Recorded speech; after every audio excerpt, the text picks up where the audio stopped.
Saludos, Romer Sárraga, director del Servicio de Atención de Emergencia. Vamos a hablar ahora en osteología sobre la columna vertebral. Es quien nos da la sustentación base principal al resto del esqueleto. Desde allí es donde salen prácticamente y se articulan el resto, tanto la caja torácica, tanto los huesos pélvicos, a nivel de los miembros superiores, miembros inferiores que se articulan al mismo tiempo a nivel sacro. ¿Okay? Y bueno, la columna vertebral va a tener una disposición que está dividida en columna cervical, dorsal, lumbar y lumbosacra también. Aparte de que lo importante de esto es saber que están superpuestas una encima de la otra, que eso tiene una incidencia en la disposición.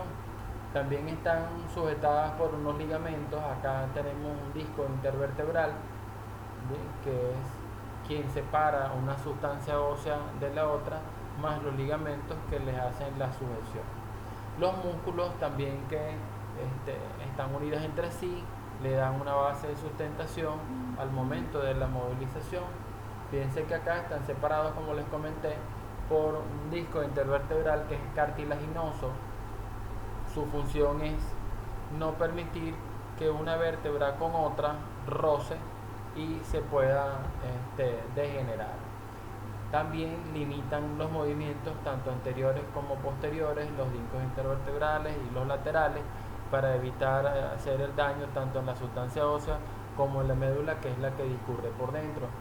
Aquí tenemos la disposición de la porción superior, que en este caso es la columna cervical. La porción cervical, tenemos acá esta porción, luego tenemos la porción dorsal, luego lumbar y luego la porción sacra. Aquí tenemos en esta vista lateral.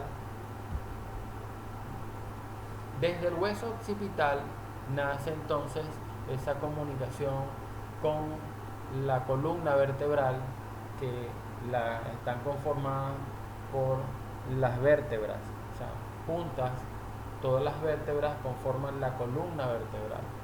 Por eso entonces hay una fusión entre esa primera vértebra que tenemos nosotros acá, ¿bien?, atlas, axis, bien, tenemos acá. Es importante conocer que las vértebras cervicales son móviles, son articulaciones diartrósicas que tienen una gran movilidad, por lo tanto son vulnerables también. Fíjense, aunque están protegidas por la musculatura, por los ligamentos, ahí podemos nosotros tener una afectación bastante considerable, porque tiene una gran movilidad y la responsabilidad de la sujeción y el soporte del cráneo. ¿Bien? Bueno, esto es parte del sacro. Vamos a ver parte de las vértebras. Acá tenemos el cuerpo, bien, que es la parte más gruesa, más ancha de las vértebras. Tiene en su interior un hueso esponjoso. Está clasificado como un hueso corto. Por lo tanto, también tiene una apófisis transversa que atraviesan a la vértebra, y tiene una apófisis espinosa que ya lo vamos a ver con detalle. Fíjense que acá tenemos la apófisis espinosa, estas son las apófisis transversas, este es el agujero vertebral por donde pasa la médula, y este es el cuerpo vertebral. Bien. Acá encima estamos viendo que hay un disco intervertebral. Tenemos una vértebra lumbar, por ejemplo. Las vértebras cervicales son pequeñas, son más débiles por su movilidad, mientras que las torácicas son más semimóviles, ¿okay?, semiartrósicas, porque nacen desde allí, se articulan con cada arco costal y van a dar la sujeción y la conformación de la caja torácica desde el punto de vista óseo. Y luego viene la porción lumbar, que es más ancha, es más aplanada, es más fuerte para poder entonces soportar el peso tanto del tórax, el contenido abdominal, el cráneo y miembros superiores. Por eso es más fuerte. A medida que vamos bajando se va tornando más fuerte. Y fíjense que acá tenemos la articulación atlas, axis, ¿bien? Aquí tenemos la vértebra cervical, que es más pequeña, aquí va bajando, se va tornando más ancha, ¿bien? Y bueno, tenemos la porción cervical con 7 vértebras, la porción dorsal con 12 vértebras, la porción lumbar con 5 vértebras también. La porción cervical entonces consta de 7 vértebras, hay una gran movilidad, aunque son menos anchas, pero tienen una gran movilidad, por eso es muy vulnerable en la zona del cuello.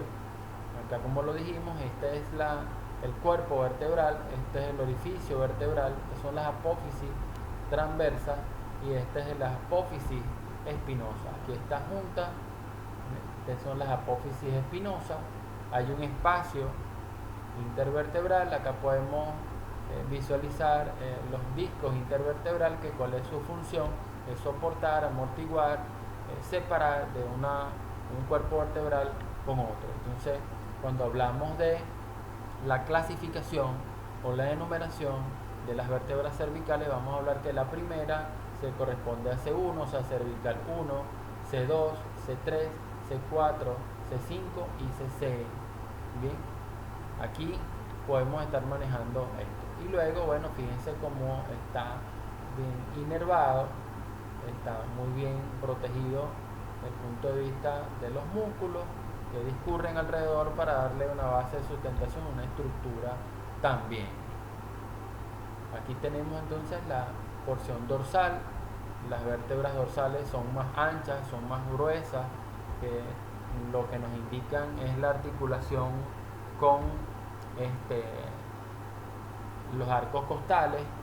Al mismo tiempo son semimóviles, semiartrósicas, porque lo máximo que movilizan es cuando hay una expansibilidad torácica y hay una disminución del tórax, o sea, la expansibilidad. Tenemos la expansibilidad y tenemos entonces también esa fase de expiración, o sea, inspiración, y al momento de la expiración vuelve a moverse un poco, vuelve a bajar. Bien, acá tenemos los ligamentos más a nivel muscular, quien le da la sustentación a las vértebras dorsales.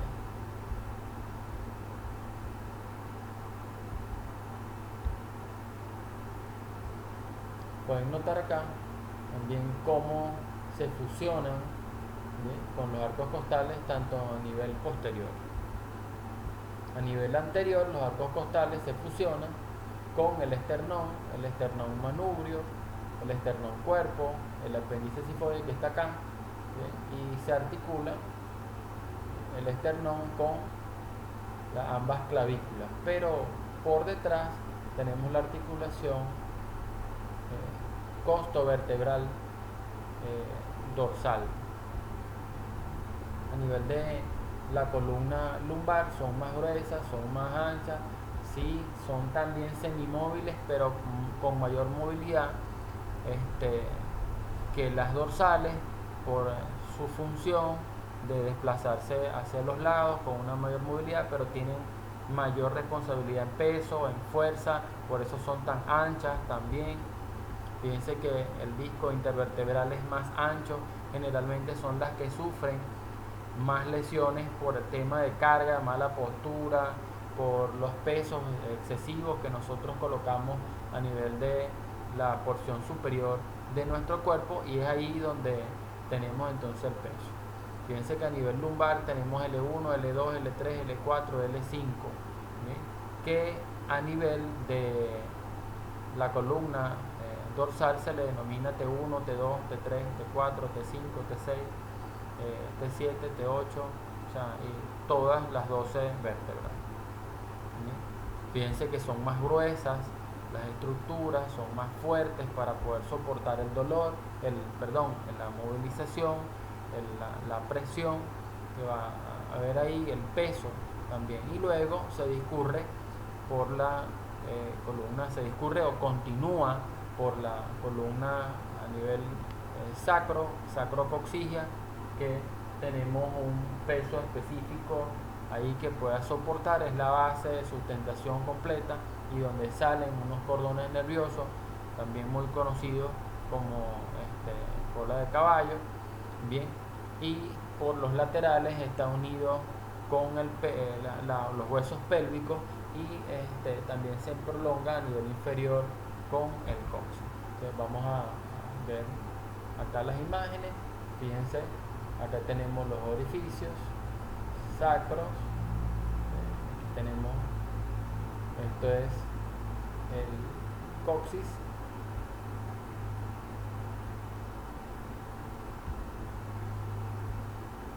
Se dispone un hueso corto, que es el sacro, como tal, sacro, y luego entonces acá estamos hablando del coxis, hueso bastante corto que se lesiona con mucha facilidad, y lo logramos ver acá.